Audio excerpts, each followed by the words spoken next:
प्रश्न है कौन सा एक भौतिक प्रक्रम है। तो नमक का पानी में घुलना एक भौतिक प्रक्रम है। अगला प्रश्न है कौन प्रोटीन को विकृत नहीं करता। तो ये अवरक्त किरणें प्रोटीन को विकृत नहीं करती।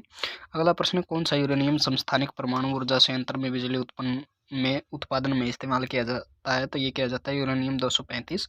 अगला प्रश्न है मोबाइल चार्जर होता है एक अपचायी ट्रांसफॉर्मर यानी विद्युत ऊर्जा को कम करने वाला ट्रांसफॉर्मर। अगला प्रश्न है एल्यूमिनियम धातु को प्राप्त किया जा सकता है बॉक्साइट से। अगला प्रश्न है कौन सी धातु स्वतंत्र अवस्था में पाई जाती है। तो ये पाई जाती है चूना। अगला प्रश्न जलते हुए विद्युत बल्ब के तंतु का तापमान सामान्यतः होता है 20,000 डिग्री सेल्सियस से 25,000 डिग्री सेल्सियस तक।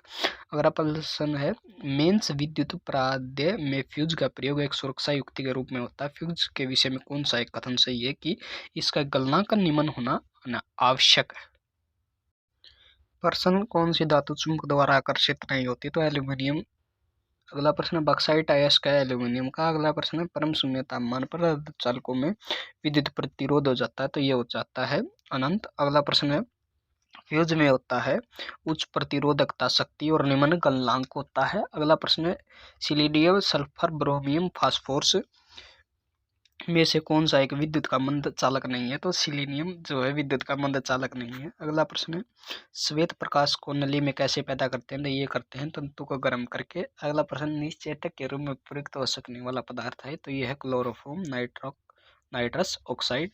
अगला प्रश्न है एक ब्रीडर रिएक्टर वह है जो विखंडन होने वाले पदार्थ को उससे अधिक उत्पन्न करता है जितना वह जलता है।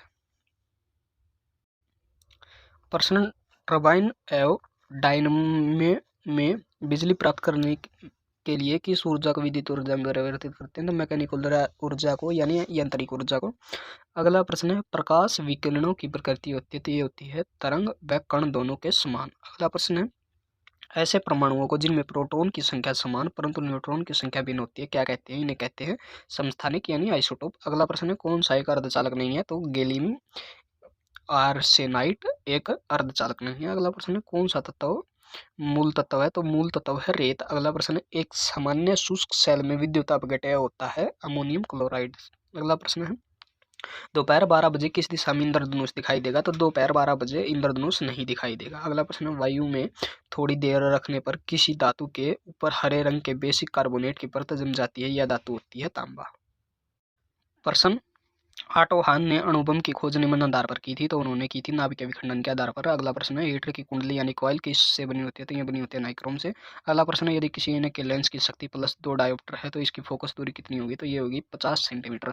अगला प्रश्न है कौन सुमेलित नहीं है। तो यानी सिल्वर इलेक्ट्रिकल बल्ब से सुमेलित नहीं है क्योंकि इलेक्ट्रिकल बल्ब का जो है तंतु वो टंगस्टन का बना होता है। अगला प्रश्न है जब पानी में साधारण नमक मिलाया जाता है तो पानी के क्वथनांक बिंदु और हिमांक बिंदु क्रमशः क्वथनांक बिंदु बढ़ेगा और हिमांक बिंदु घटेगा। अगला प्रश्न है कौन सी सुमेलित है यानी केरल में जो है तुम्बा है जहाँ पर न्यूक्लियर वे है।